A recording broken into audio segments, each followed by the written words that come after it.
Olá pessoal, professor Edson Neto aqui. Hoje eu estou aqui com o objetivo de revisar uma questão que é bem recorrente no departamento de emergência, ou seja, a gente vai associar uma questão que é de prova com a nossa prática lá no nosso dia a dia nos departamentos de emergência, seja pré-hospitalar, intra-hospitalar. Vamos lá conferir essa questão? É uma questão de um ano de 2022, uma questão recente da banca FCC, foi para uma residência do Albert Einstein. Aqui logo ele traz que no manejo de pacientes com suspeita de síndrome coronariana aguda, o nosso infame infarto, provavelmente, pessoal, o paciente que chega no departamento de emergência com suspeita de síndrome coronariana aguda, ele deve apresentar alguma alteração hemodinâmica. Deve vir com pele fria, sudoreica, às vezes pulso filiforme, tem aquela queixa da dor precordial típica, às vezes nem sempre é típica. É bem comum esse paciente ter alguma alteração hemodinâmica. O médico já suspeitar, ele tem que entrar com esse paciente na linha de cuidado do IAM.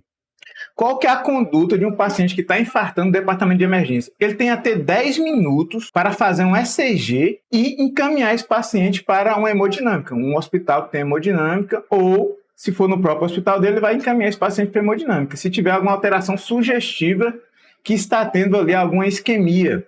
Só que, nesse caso específico, ele fez um ECG lá de 12 derivações. É importante a gente grifar isso aqui, é um ECG de 12 derivações e não houve diagnóstico. E agora? Chego lá, um paciente está sudoreico, hipotenso, tem referência de dor precordial, ele está ansioso, está achando que vai morrer. Eu faço um ECG, o que eu faço agora? Quando o paciente desse apresenta alteração hemodinâmica, principalmente hipotensão, pele fria, sudoreica, provavelmente a gente está diante de um quadro que ele tem um déficit ali na pré-carga. E o que é que causa esse déficit na pré-carga? Geralmente um comprometimento do ventrículo direito que vai alterar essa pré-carga. E o médico ele vai explorar um pouco mais isso, ele vai pedir uma derivação especial desse ECG, onde ele possa averiguar, olhar melhor esse ventrículo direito. Ele vai pedir para você fazer lá o V3R e o V4R, geralmente, ou o V7 e o V8, a depender da suspeita dele. Então, a questão traz aqui para a gente que, diante de um ECG que não tem um diagnóstico expressivo, ele vai pedir aqui a derivação V3R, V4R, V7 e V9. Só que a questão ela pede especificamente a derivação V4R. Onde é que é localizada essa derivação? Onde é que a gente tem que colocar esse eletrodo? E aqui ele traz algumas opções. Quinto espaço intercostal, quarto espaço intercostal, sobre a linha axilar anterior, quarto espaço intercostal direito, próximo ao externo, quinto espaço intercostal sobre a linha axilar média direita. E agora, como é que eu vou saber fazer esse diacho desse V3R, V4R? Esse médico só vem arrumar problema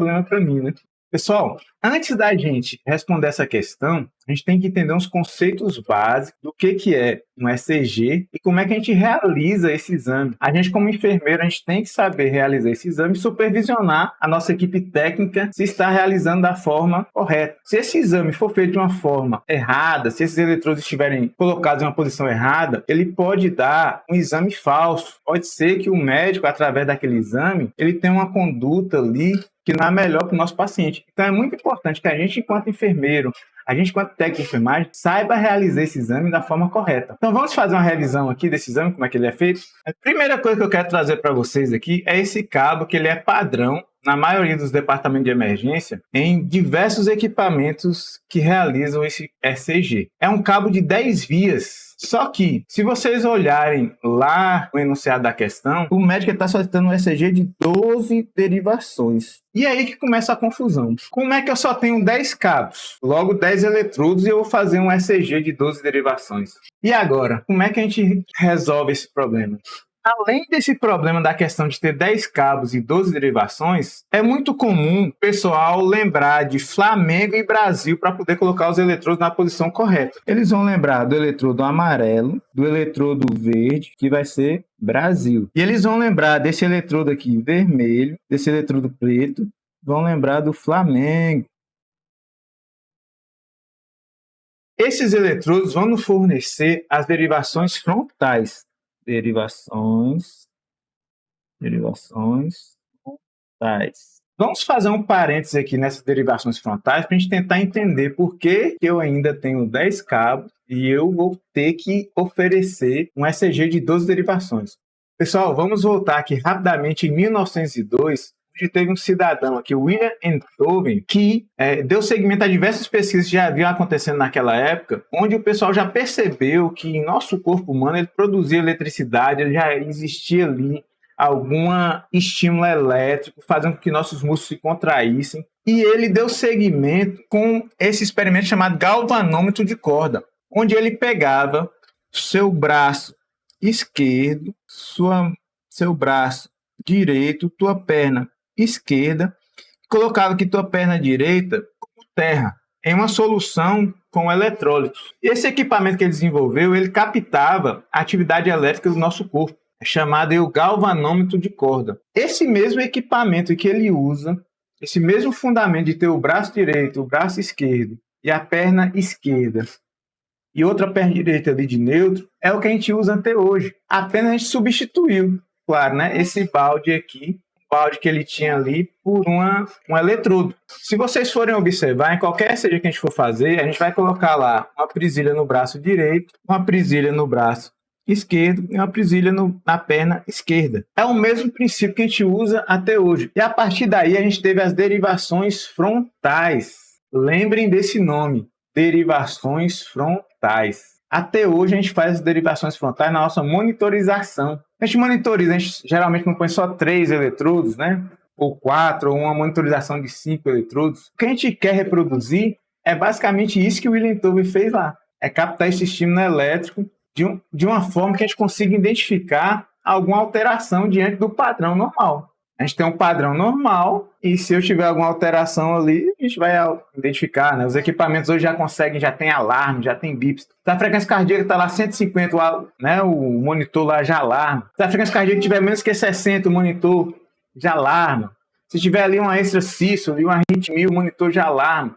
Então, quem descobriu esse padrão foi o William Einthoven. Ele descobriu esse padrão e a partir desse padrão a gente consegue prever alterações que não é compatível. Hoje é muito conhecido o triângulo invertido de Einthoven. O que é isso, o triângulo invertido de Einthoven? Uma característica importante das derivações frontais é que elas são bipolares. Ou seja, ela tem um polo positivo e negativo em cada eletrodo, cada membro, onde é posicionado ali o nosso eletrodo. Mas o que isso tem a ver com essa história de ter 12 derivações e só tenho 10 cabos? Nesse braço direito aqui, eu vou ter a derivação chamada AVR. Nesse braço esquerdo, eu vou ter a derivação aqui AVL. Nessa perna aqui, no pé esquerdo, eu vou ter a derivação AVF. Temos aqui já 3 derivações. Só que, para além dessas 3 derivações, a gente vai ter mais 3 derivações que são possíveis graças a essa característica de bipolaridade dessas derivações anteriores. Ou seja, a gente vai ter aqui uma diferença do potencial elétrico braço direito para o braço esquerdo, gerando aqui a derivação T1. A gente vai ter uma diferença aqui do braço direito para a perna, o pé, né, esquerdo, perna esquerda, a gente vai ter o D2. A gente vai ter uma diferença do potencial elétrico aqui do braço esquerdo para o pé esquerdo ou perna esquerda, a gente vai ter aqui o nosso D3.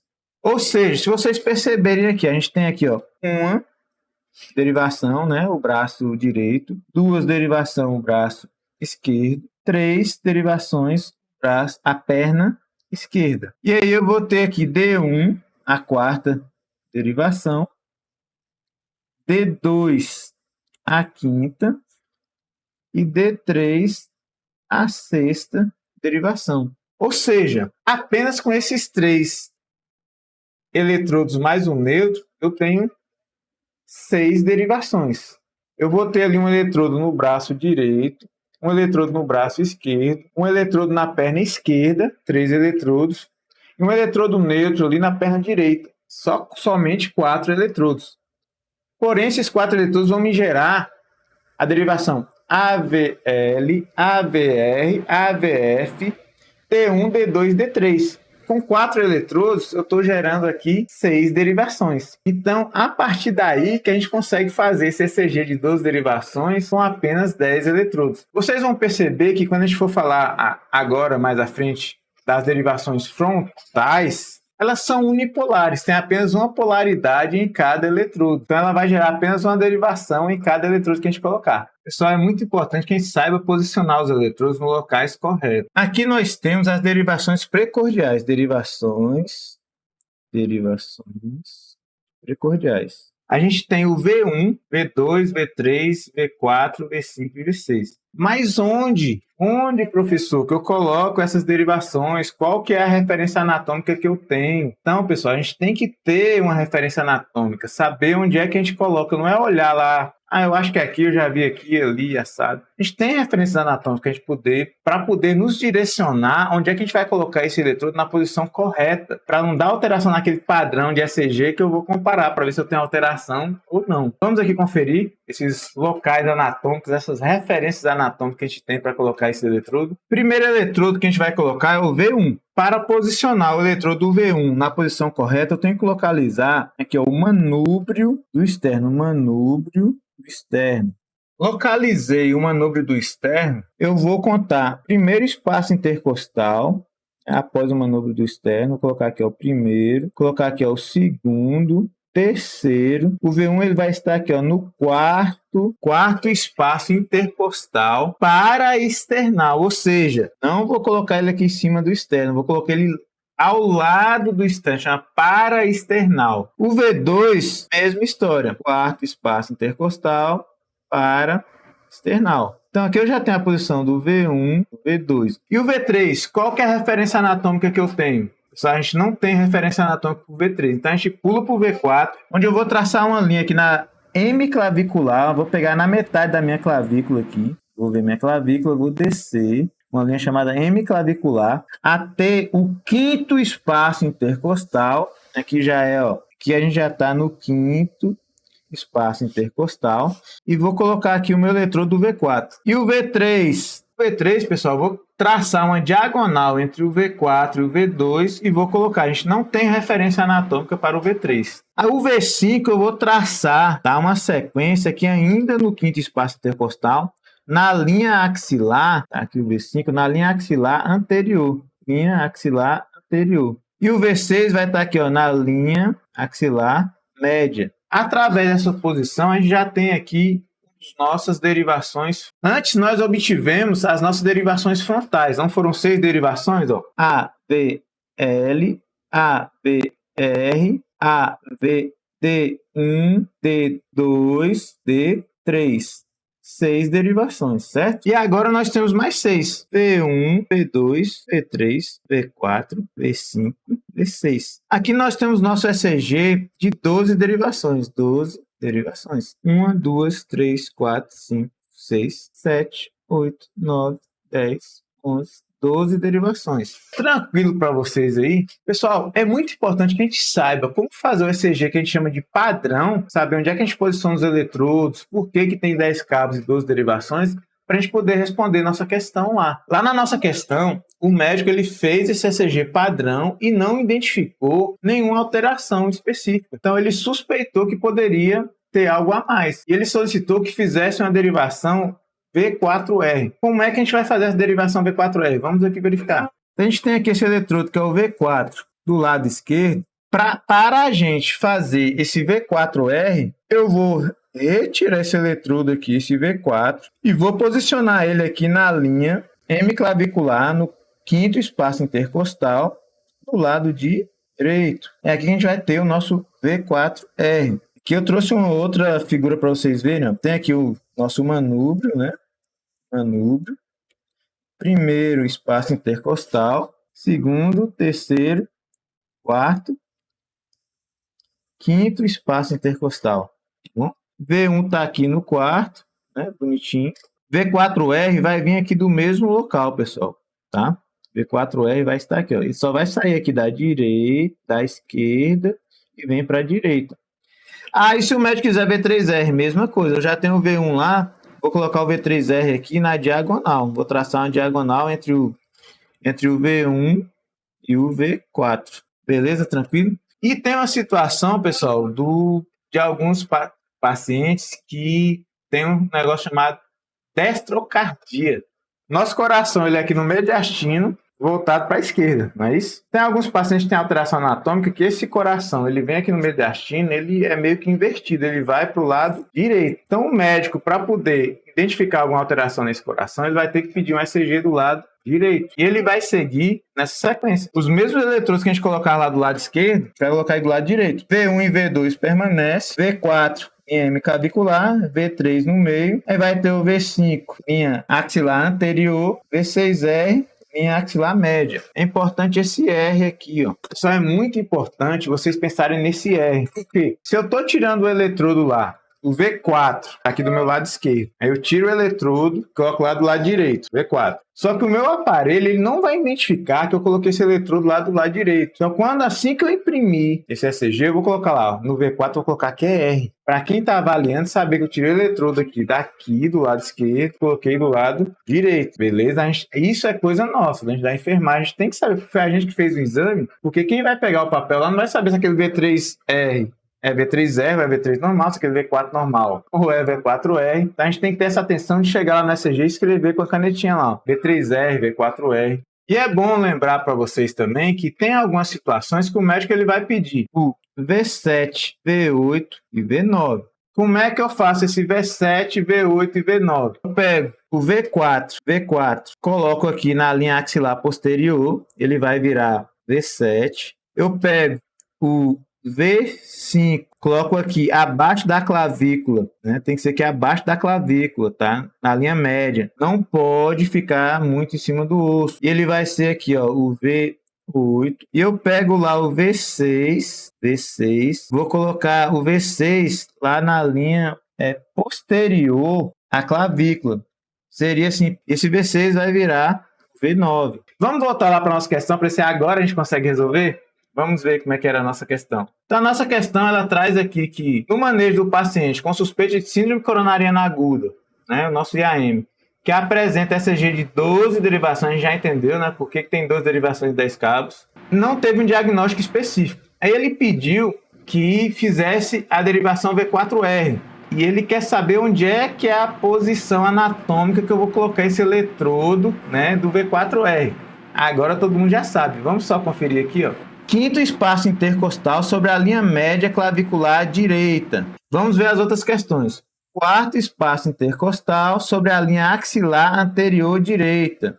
Axilar anterior direita, acho que não, tá? Aqui não vai dar bom. Quarto espaço intercostal direito próximo ao externo. Não vai dar bom porque eles estão trazendo aqui quarto espaço intercostal, né? A gente já sabe que quarto espaço intercostal, V1 e V2. Quinto espaço intercostal, olha, sobre a linha axilar média direita. Aqui a gente sabe, pessoal, que linha axilar média direita não é. Vamos lá, pessoal. Vou pegar aquele eletrodo lá, o V4 aqui, que ele está no quinto espaço intercostal, na linha M clavicular, tá do lado esquerdo, e vou mover ele aqui, ó, do lado direito, no mesmo quinto espaço intercostal. Tem até a imagem aqui, V4R, eu tirei ele daqui e movi ele para cá, na mesma posição. O nosso gabarito é quinto espaço intercostal sobre a linha média clavicular direita. Coraçãozinho aqui do professor. Esse é o nosso gabarito. Pessoal, agradeço a vocês, tá, pela atenção.